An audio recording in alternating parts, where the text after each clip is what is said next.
Bonjour à tous, bonjour à ceux qui nous regardent. Et nous allons continuer donc ce sujet sur les 7 étapes pour une vie épanouie. Nous sommes rendus dans le deuxième chapitre. Je vous rappelle le titre du premier chapitre. La première étape, en réalité, on parle des portes, de franchir des portes. La première étape, c'était le sang sur la porte. Nous avions vu qu'un sacrifice sera nécessaire pour passer au niveau suivant. Nous avions parlé justement d'Élisée et du roi Joas qui va tirer des flèches. Donc je vous rappelle comme ça, mais ce qui était important, nous étions dans cette phase de mort en fin de compte, et nous avions vu que nous devons fermer les portes qui empêchent les nouvelles portes de notre destinée de s'ouvrir. C'était ce qui était important.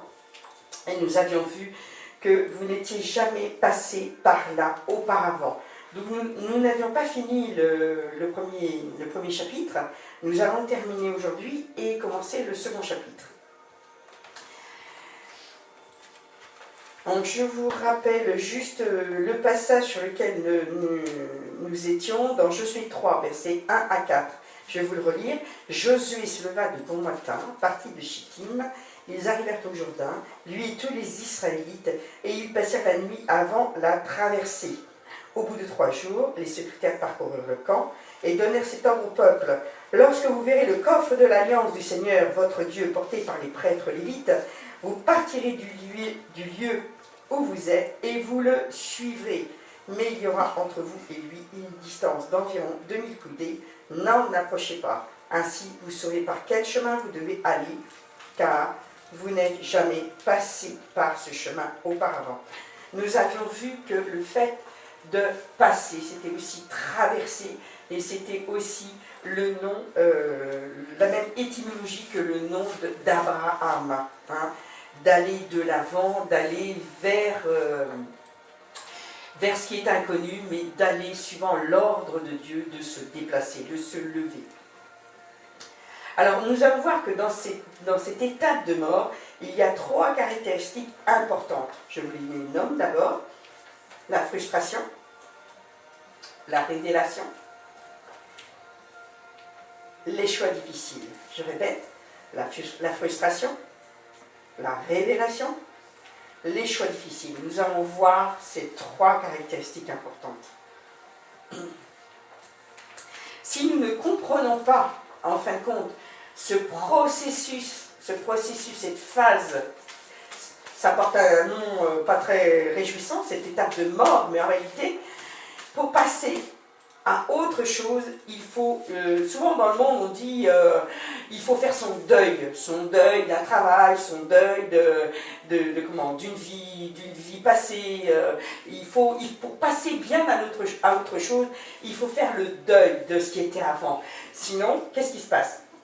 On ressasse, et on fait la spirale descendant de la dépression.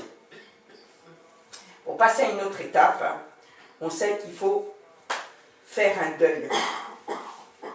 Ça, c'est courant dans le monde, ils le savent.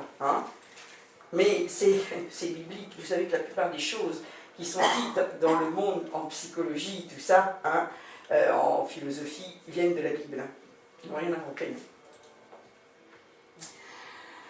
Donc, cette première étape, il y a la frustration. C'est l'étape où nous commençons à nous demander pourquoi ça ne marche plus. Ce que je faisais avant, ça marchait bien. Pourquoi tout d'un coup ça ne marche plus? Vous n'êtes jamais passé par là. Les choses que vous faisiez, tout, ça marchait bien et tout. Ça avançait bien. Et puis tout d'un coup, vous faites la même chose. Dans l'éducation pour les enfants, par exemple. Vous avez éduqué un enfant de cette façon. Et puis ça marchait bien. Vous essayez avec le second, ça ne marche plus. Pourquoi ça ne marche plus? On a fait la même chose. Les enfants, la situation est identique. Il n'y a pas les enfants souvent sont à suivre même. Il n'y a pas de différence. Pourquoi ça ne marche pas? Parce que l'enfant est différent. Ah oui, l'enfant est différent. Mais aussi parce que nous avons besoin de changer. Si vous restez à une étape de la vie, vous allez reculer. vous n'allez pas même stagner, vous allez reculer. Parce que le monde avance, tout le monde avance. Hein. On le voit très bien, moi ça m'a toujours choqué. J'étais très très interpellée par ces personnes qui, à un moment de leur vie, eh bien, en principe, la période dans les 30, 40, non, je dirais, aujourd'hui c'est un peu décalé, mais par rapport à mon époque, c'était plutôt dans la période où on commençait à travailler, on commençait à s'unir, à faire des enfants et tout, c'était plus vers 20 ans. Aujourd'hui, on est plus sur 30, 35. On ne commence pas la vie à la même époque, mais j'étais toujours très étonnée de voir que les gens, en fin de compte, parce qu'ils avaient des vêtements qui leur plaisaient bien, ils avaient une coiffure qui leur plaisait bien, ils avaient une méthode pour éduquer les enfants qui leur plaisait bien, qui leur convenait bien. Ils se sont arrêtés à ça, ils se sont arrêtés. Et on voit, en fin de compte, à 40 ans, ils sont comme s'ils étaient à 20 ans. Il n'y a pas d'évolution. Il y a 20 ans, c'est énorme, 20 ans, c'est une génération. C'est énorme. Et en fin de compte, il n'y a pas d'évolution. Et on va les retrouver eh bien, à 50, à 60, avec la même coiffure, avec les mêmes vêtements, il n'y a pas d'évolution. Pas d'évolution du tout. À l'époque où j'avais 20 ans, quand on achetait un vêtement, on l'achetait pour au moins 10 ans. Ça, c'était au moins. Il fallait que ça tienne, il fallait que ça dure, on l'achetait pour 10 ans. Aujourd'hui, on n'achète pas un vêtement pour 10 ans. Ça se fait plus, ça se fait plus.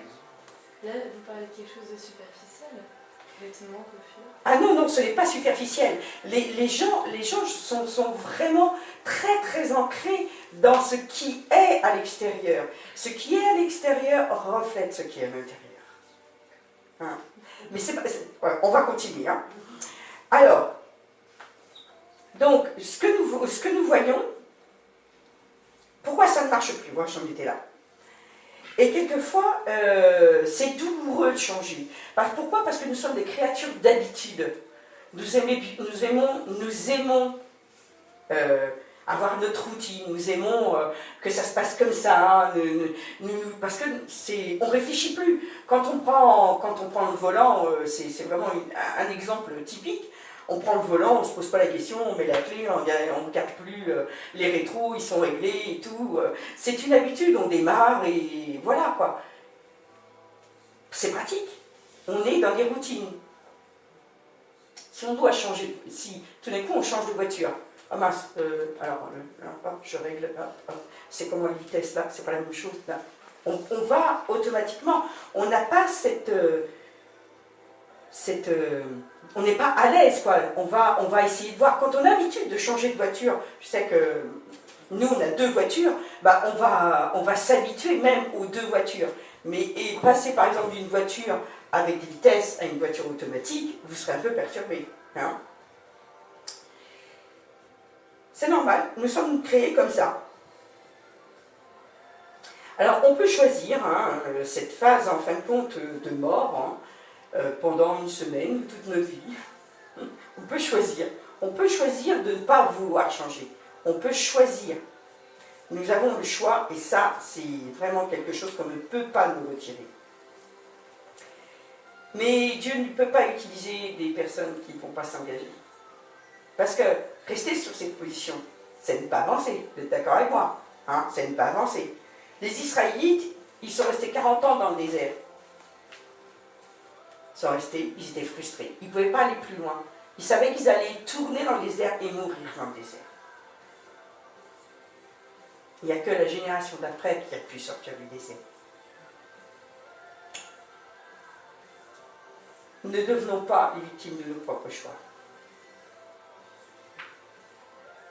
La mentalité de victime va paralyser votre destinée. Ça, c'est très important. La mentalité de victime va paralyser votre destinée. Vous avez le libre choix, même quand vous avez l'impression que vous n'avez pas le choix. Vous avez le choix. La vie, c'est une cible mouvante. Écoutez-moi bien. Ne vous installez pas dans une seule façon de penser. Ne vous installez pas là-dedans. Vous croyez que c'est la seule façon, que c'est la bonne, c'est la vérité, c'est... Non. Posez-vous la question. Posez-vous la question. Est-ce que ça, oui, j'ai l'habitude de le faire comme ça. Est-ce que vraiment, il n'y a pas d'autre façon de le faire qui soit plus rapide, plus efficace, plus amusante, plus drôle, plus voilà, hein, qui amène autre chose. Je sais qu'en ce moment, je suis en train de lire tous les livres de John Maxwell, ce grand leader, coach, qui a fait vraiment de par le monde tant d'enseignements pour que les gens justement changent et grandissent surtout, et grandissent. Et je vous assure, en lisant chacun des livres, je me dis, mais pourtant j'en connais sur la communication, je fais des bons 4 mètres. Je me dis, ah mais oui, mais... Et puis quand il le dit, ça paraît tellement évident, ça paraît tellement évident. Vraiment, si vous avez envie de lire ou acheter des livres, achetez-les. C'est des livres professionnels. Hein. Et moi, je suis encore étonnée. Pourtant, un jour, quelqu'un m'avait dit « t'es trop adaptable ». Ah, je savais pas si c'était un défaut, ça. Il m'avait dit « c'est un défaut d'être trop adaptable ». Ah bon? Ben donc, là, je vois au contraire que de m'adapter à ce que le Seigneur nous donne, eh bien, nous permet vraiment de grandir. Donc choisissez cette période, cette phase en fin de compte de douleur, cette phase de frustration pour changer. Hein, c'est vrai que si vous posez la question à des personnes, il y a des personnes qui disent oh alors j'en ai marre de ce boulot, oh nul ce boulot et tout. Mais vous leur certainement pas dit, mais pourquoi tu restes? Pourquoi tu restes dans ce boulot-là? Ah bah ça attends, moi je travaille jusqu'à la retraite, hein. Comme ça, au moins, j'ai ma retraite assurée. Hein. C'est grave, moi je dis que c'est grave. Avec Dieu, on peut vraiment changer les choses. Et beaucoup de chrétiens, ils vivent comme ça. Beaucoup de chrétiens vivent leur vie chrétienne comme ça. Écoute, hein, je vis, voilà, c'est ma vie et tout. J'ai des tribulations, comme on dit, hein, j'ai des épreuves. Mais bon, jusqu'à temps que Dieu m'enlève, ou que j'aille vers le Seigneur, j'essaye de ne pas faire trop de vagues. Non, c'est pas du tout ça la vie chrétienne. C'est pas du tout ça. Quand vous commencez à changer, vous provoquez une réaction en chaîne. Une fois qu'on a commencé à changer, on continue à changer. Et plus on est dans cet esprit, justement, dans cette mentalité de changement, plus on évolue. Le changement ne peut aller que pour vous faire grandir. Est-ce que vous êtes d'accord avec moi? Oui. C'est vraiment une réaction en chaîne. Et au final, les circonstances et l'environnement vont changer. Alors, moi, je sais que les premières fois que j'enseignais ça auprès des demandeurs d'emploi, ils me regardaient avec des yeux ronds, on dirait celles-là, elles sont d'une autre planète. Et je vous assure, penser autrement va changer votre environnement. On en parlera plus en détail la prochaine fois du changement de l'environnement. Satan, il veut que vous restiez dans votre zone de confort. Il dit reste là, bouge pas, tu sais. Hein? Il ne faut pas bouger. Tu ne fais pas de vagues là, tu restes dans ton coin. Il veut que vous restiez sur votre ancienne force, votre ancienne onction, hein, votre vieille foi. Dieu veut toujours vous élever à un autre niveau. Toujours, toujours. Il veut toujours vous élever. Un seul petit changement peut créer vraiment un tsunami. Regardez un microbe. Hein, dans certains, on voit ça, hein, un seul petit microbe à un endroit peut créer une épidémie, voire une pandémie. C'est incroyable comme une petite chose peut déclencher. Ce qu'on appelle l'effet papillon aussi.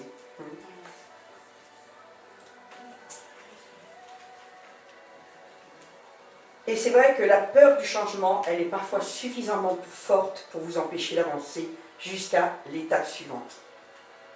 Il ne faut pas que vous ayez peur du changement. La frustration doit être plus forte que ça, pour vous propulser plus loin. Soyez frustrés de comment... Je ne sais pas si vous comprenez bien ce que je veux dire. Soyez frustrés de ne pas avoir plus avec le Seigneur. Soyez frustrés de ne pas avoir plus d'argent. Soyez frustrés de ne pas avoir un bon travail. Soyez frustrés de ne pas avoir une bonne santé. De ne pas avoir des enfants qui réussissent. Soyez frustrés. Dire, moi j'ai le droit à ça.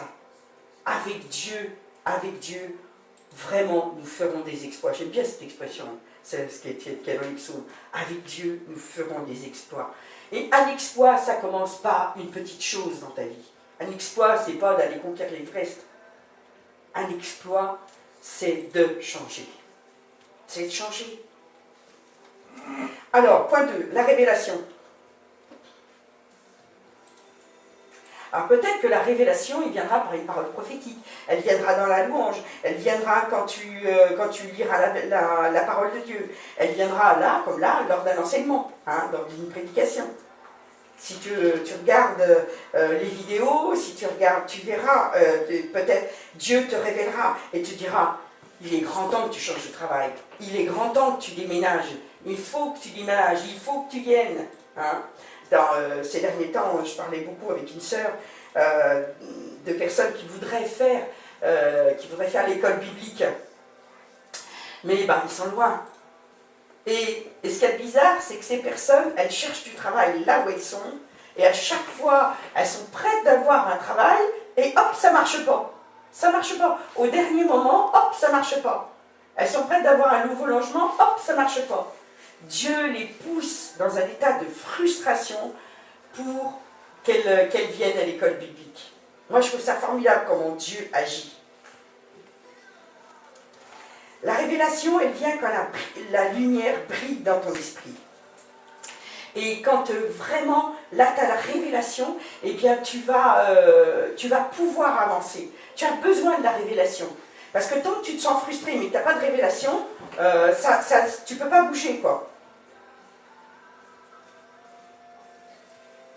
Il y a vraiment plus pour vous.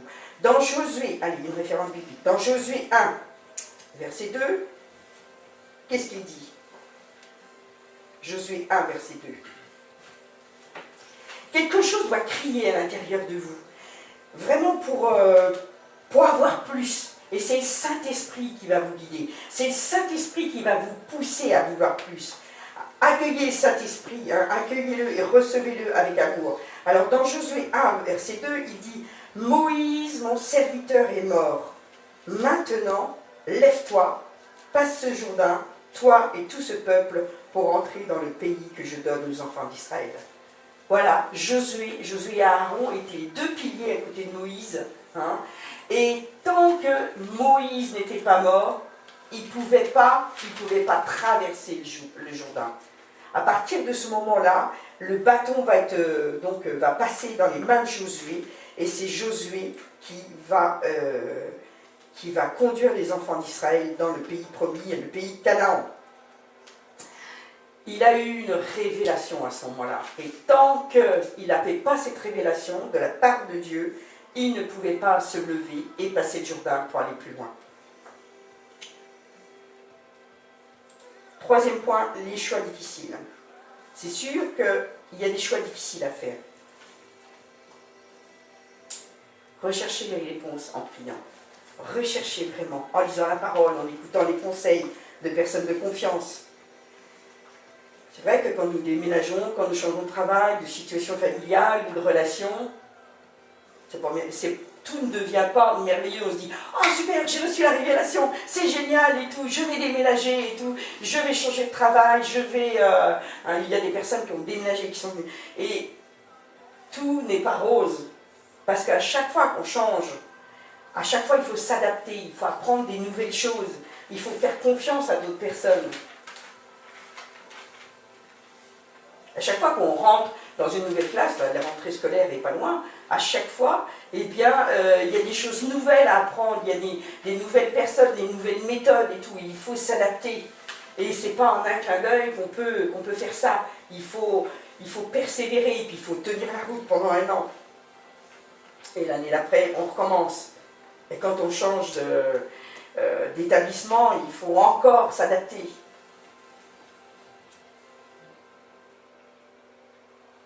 En plus, ça me rappelle quelqu'un. Quand quelqu'un a une vision de la part de Dieu, quand il a reçu quelque chose, tout le monde ne rentre pas dans sa vision. Leur entourage ne rentre pas forcément dans la vision. Et en fin de compte, qu'est-ce qui se passe? Dire, oh, t'es sûr que ça vient de Dieu, ça? T'es sûr que tu vas acheter cette maison? Je suis pas sûre, hein, t'es en intérim, hein, t'es sûr hein, que ça vient de Dieu? Ça me rappelle quelqu'un. Et en fin de compte, l'entourage ne rentre pas forcément dans la vision. Donc c'est pas toujours évident de faire ses choix. Ces choix sont difficiles. Mais quand vous l'avez reçu de Dieu, quand vous l'avez reçu, vous savez que ça vient de Dieu et vous le faites. Donc des fois, ça provoque des heurts, des incompréhensions, des bouleversements émotionnels. Hein. Et rappelez-vous ce qu'on a dit justement avec le roi Joas et Élisée, c'est là qu'il faut frapper plusieurs fois, avec l'arc. Il faut y aller. Vous êtes sûr, si vous l'avez reçu de Dieu, vous avez la confirmation que ça vient de Dieu, maintenez-vous sur votre révélation. Maintenez-vous. Vous ne vous laisserez pas abattre si vous vous maintenez sur votre révélation. Hein, dites comme Josué, moi et ma maison, nous servirons l'Éternel. On va le dire ensemble. Hein, moi et ma maison, nous servirons l'Éternel. C'est vraiment ça. Hein. Ça, c'est dans Josué 24, verset 15, pour la référence. 15, la fin du verset. Hein. Moi et mes maisons. Josué avait compris. Il avait compris qu'il était un leader. Il avait compris que Dieu l'amenait à emmener le peuple vers le pays promis, le pays où coule le lait et le miel. Josué avait un caractère entier, une force de persévérance pour amener sa famille et sa nation jusqu'à la terre promise. Quel choix, je vous la pose la question, quel choix vous devez faire? Quel choix pour que votre famille entre dans la bénédiction? Un choix difficile peut-être. Pourquoi la nation d'Israël n'a pas pu y rentrer? Parce que comme beaucoup de chrétiens, ils préfèrent la route familière en fin de compte et connue qui semble fonctionner dans le passé. En conclusion, en fin de compte, je vais m'arrêter là, je sens que c'est bien. En conclusion, on va prendre on va prendre un petit temps de pause, je préfère. On va prendre un petit temps de pause, de réflexion. Maintenant, posez-vous la question, dans quelle phase êtes-vous? Dans quelle phase, dans quelle caractéristique du moins? Est-ce que vous êtes dans une étape de frustration, de révélation ou de choix difficile? Dans quelle phase êtes-vous actuellement? Je vais vous demander de passer en revue vos choix antérieurs et de commencer maintenant à vous forger une stratégie, une nouvelle stratégie de croissance pour votre vie.